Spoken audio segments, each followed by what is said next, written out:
Hola, bienvenidos a Esquina Literaria, soy Yolanda Miranda y les estoy compartiendo la lectura de este libro Homo Deus, breve historia del mañana. Espero que les esté gustando, recuerden dejarme sus comentarios. Estamos leyendo el capítulo número 5 que se llama La extraña pareja y el día de hoy vamos a leer Falsificar a Dios. Ahora que comprendemos mejor la religión, podemos volver atrás y examinar la relación entre religión y ciencia. Existen dos interpretaciones extremas de esta relación.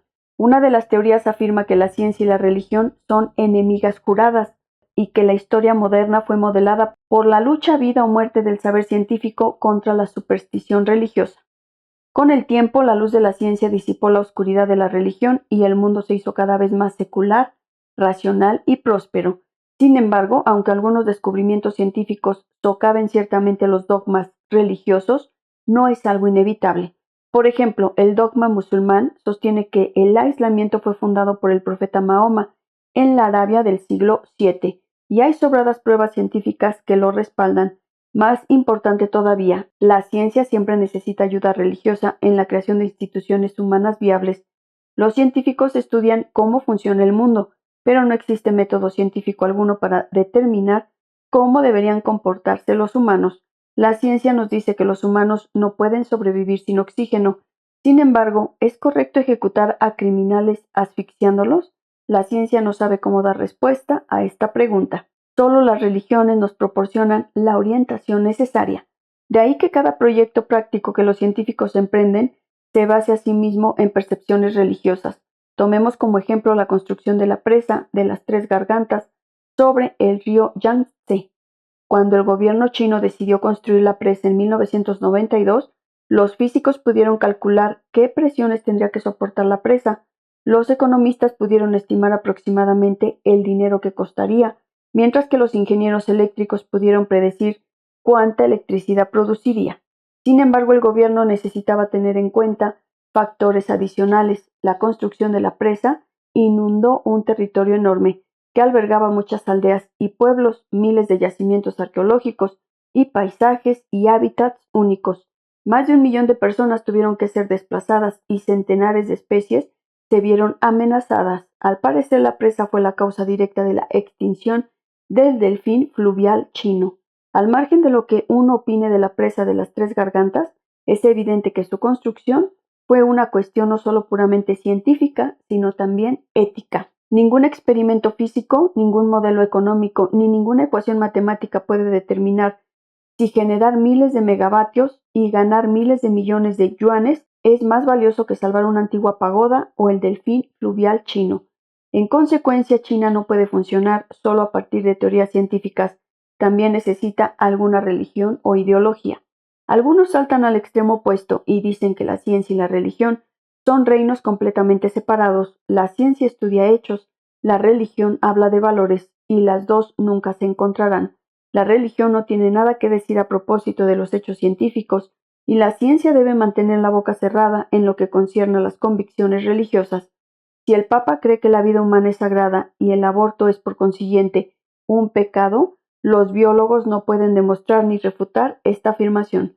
En tanto que individuos y en el plano personal, los biólogos tienen el derecho de discrepar con el Papa, pero como científicos no pueden entrar en la refriega. Este enfoque puede parecer sensato, pero malinterpreta la religión.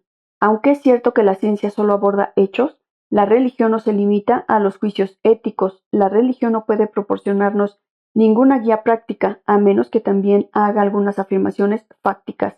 Y es ahí donde puede entrar en conflicto con la ciencia. Los segmentos más importantes de muchos dogmas religiosos no son sus principios éticos, sino más bien afirmaciones fácticas tales como Dios existe. El alma es castigada por sus pecados en la otra vida. La Biblia fue escrita por una deidad y no por humanos. El Papa nunca se equivoca. Todas estas afirmaciones son fácticas. Muchos de los debates religiosos más acalorados y muchos de los conflictos entre ciencia y religión implican estas afirmaciones fácticas y no tanto juicios éticos. Pongamos como ejemplo el aborto. Los cristianos devotos suelen oponerse a él, mientras que muchos liberales lo defienden. La principal manzana de la discordia es fáctica, no ética. Tanto los cristianos como los liberales creen que la vida humana es sagrada, y que el asesinato es un crimen abominable, pero no están de acuerdo en lo que respecta a determinados hechos biológicos. La vida humana empieza en el momento de la concepción, en el momento del nacimiento o en algún punto intermedio. De hecho, algunas culturas sostienen que la vida no empieza siquiera después del nacimiento. Según los Kung del desierto del Kalahari y varios grupos de Inuit del Ártico, la vida humana solo se inicia después de haber puesto nombre a la persona. Cuando nace un niño, la gente espera un tiempo antes de ponerle nombre. Si decide no conservar el bebé, ya sea porque padece alguna deformidad o debido a dificultades económicas, lo matan. Mientras lo hagan antes de la ceremonia de imposición del nombre, no se considera un asesinato. Estas gentes podrían estar de acuerdo con liberales y cristianos en que la vida es sagrada y que el asesinato es un crimen terrible, pero respaldan el infanticidio. Cuando las religiones se promocionan a sí mismas, tienden a destacar sus valores bonitos, pero a menudo Dios se esconde en la letra pequeña de las afirmaciones fácticas. La religión católica se anuncia como la religión del amor y la compasión universales. ¡Qué maravilloso! ¿Quién podría oponerse a eso? Porque, pues, no son católicos todos los humanos. ¿Por qué cuando se lee la letra pequeña se descubre que el catolicismo también exige obediencia ciega a un papa que nunca se equivoca? Ni siquiera cuando nos ordena que organicemos cruzadas y que quememos a los herejes en la hoguera. Estas instrucciones prácticas no se deducen únicamente a partir de juicios éticos, más bien resultan de mezclar juicios éticos con afirmaciones fácticas. Cuando dejamos la esfera etérea de la filosofía y observamos realidades históricas, encontramos que los relatos religiosos casi siempre incluyen tres partes. 1. Juicios éticos como la vida humana es sagrada. 2. Afirmaciones fácticas como la vida humana empieza en el momento de la concepción. 3. Una mezcla de juicios éticos y afirmaciones fácticas, cuyos resultados son directrices tales como nunca debes permitir el aborto, ni siquiera un solo día después de la concepción. La ciencia no tiene autoridad ni capacidad para refutar o corroborar los juicios éticos que emiten las religiones, pero los científicos sí tienen mucho que decir acerca de sus afirmaciones fácticas. Por ejemplo, los biólogos están más cualificados que los sacerdotes para dar respuesta a preguntas fácticas tales como ¿tienen los fetos humanos un sistema nervioso una semana después de la concepción? ¿Pueden sentir dolor? Para dejar las cosas más claras, examinemos en profundidad un ejemplo histórico real del que el lector seguramente no habrá oído hablar en los anuncios comerciales religiosos, pero que tuvo un impacto social y político enorme en su época. En la Europa medieval, los papas gozaban de una autoridad política trascendental. Siempre que estallaba un conflicto en algún lugar de Europa, hacían valer tal autoridad para dirimir la cuestión. Con el fin de establecer su derecho de autoridad, recordaban repetidamente a los europeos la donación de Constantino. Según este relato, el 30 de marzo de 315, el emperador romano Constantino afirmó un decreto oficial que concedía al Papa Silvestre I y a sus herederos el control perpetuo de la parte occidental del Imperio Romano. Los papas guardaban este documento precioso en su archivo y lo utilizaban como una poderosa herramienta de propaganda siempre que se enfrentaban a la oposición por parte de príncipes ambiciosos, ciudades beligerantes o campesinos rebeldes. La gente de la Europa medieval tenía un gran respeto por los antiguos decretos imperiales. Creían firmemente que reyes y emperadores eran representantes de Dios en la tierra y también que cuanto más antiguo fuera el documento, más autoridad contenía. Constantino en particular era reverenciado porque convirtió el Imperio Romano, que hasta entonces había sido un imperio pagano, en un imperio cristiano. En un conflicto entre los deseos de algún consejo municipal moderno y un decreto emitido por el mismo Constantino el Grande, era incuestionable que la gente tenía que obedecer el documento antiguo. De ahí que cada vez que el Papa se enfrentaba a una oposición política, esgrimía la donación de Constantino y exigía obediencia. No es que ello funcionara siempre, pero la donación de Constantino era una piedra angular básica de la propaganda papal y del orden político medieval. Cuando examinamos detenidamente la donación de Constantino, encontramos que el relato está compuesto por tres partes distintas.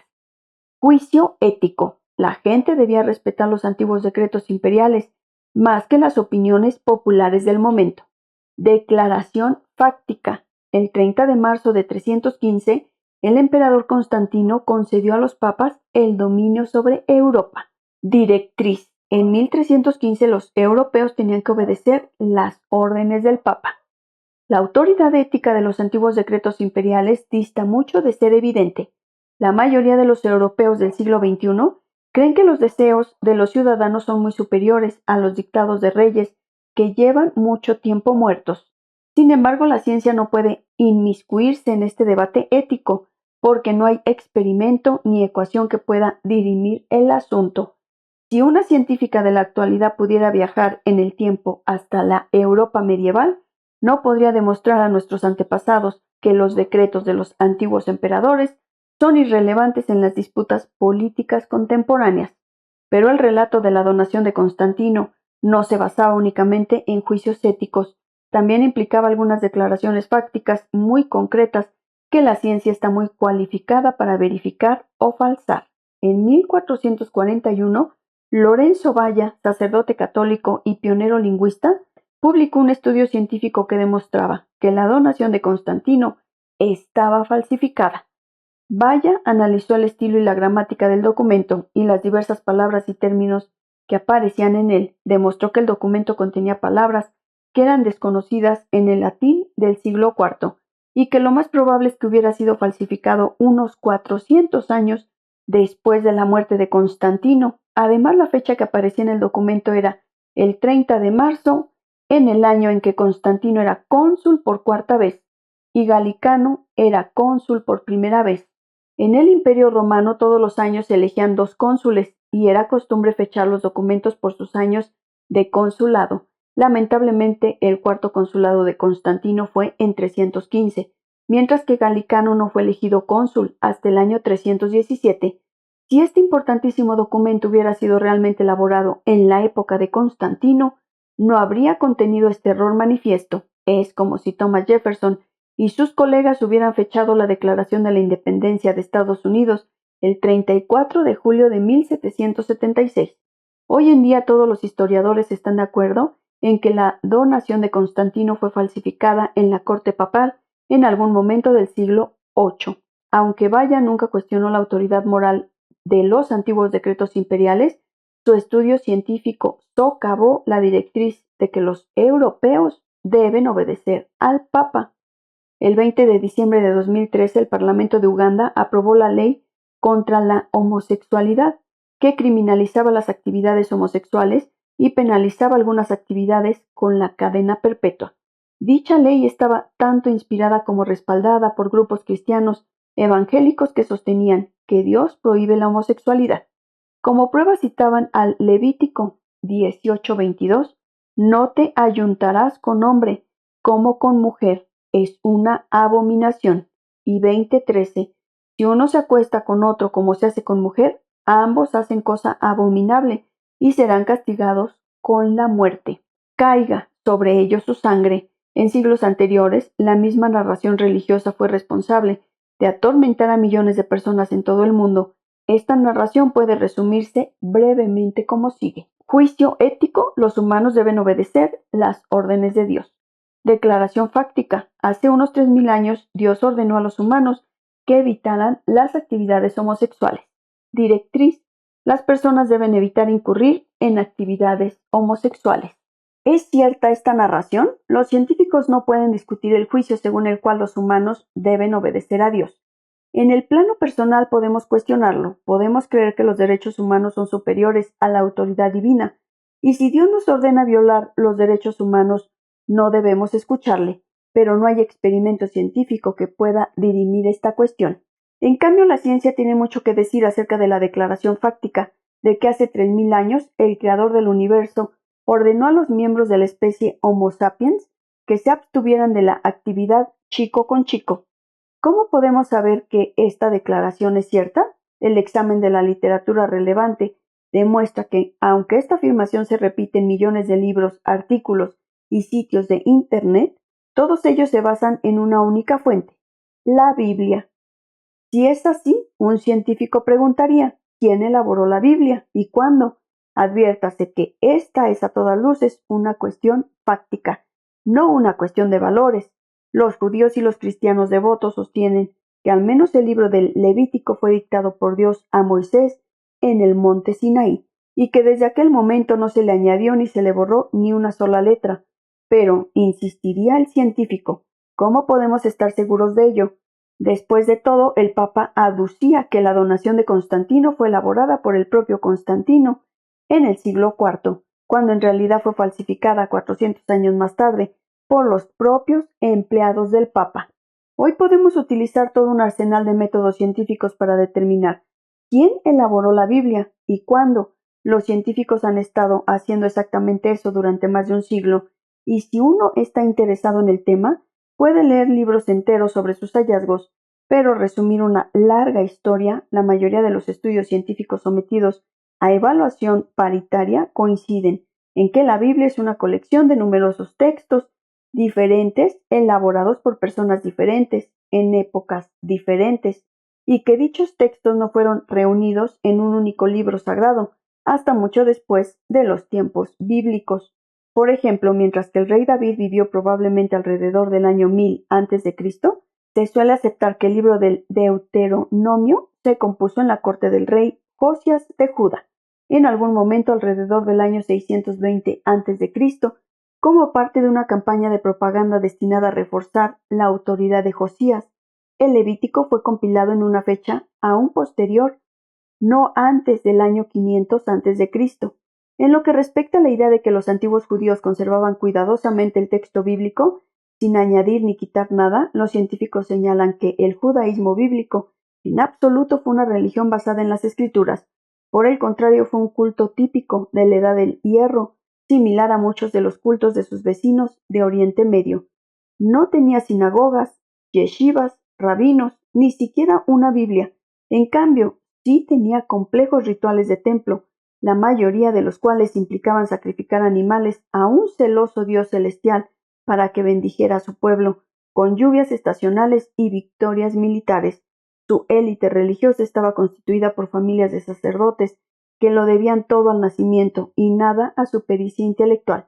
Los sacerdotes, en su mayoría analfabetos, estaban atareados con las ceremonias en el templo y tenían poco tiempo para escribir o estudiar escritura alguna. Durante el periodo del Segundo Templo se formó una élite religiosa rival, debido en parte a influencias persas y griegas.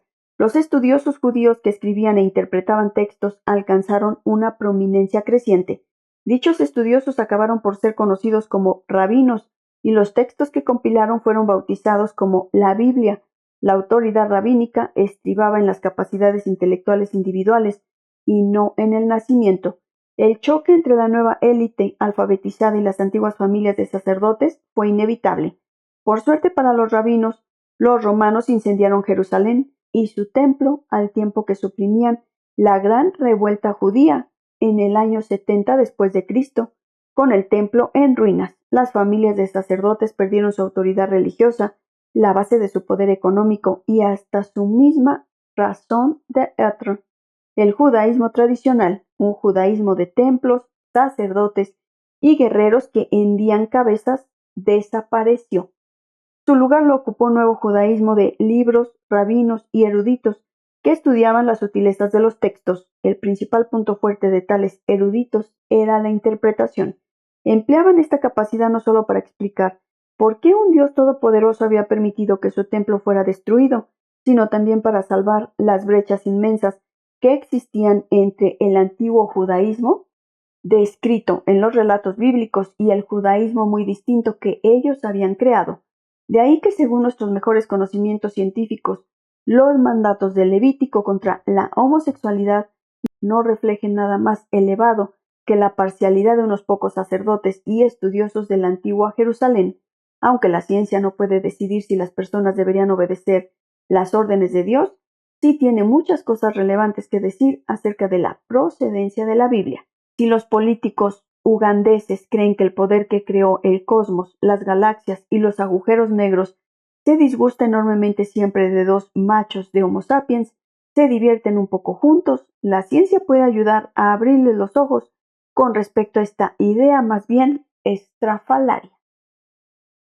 Un poquito extenso el tema del día de hoy de este libro Homo Deus. Breve historia del mañana de Yuval Noah Harari. Los espero en el próximo video para continuar con esta lectura. Muchas gracias por escuchar.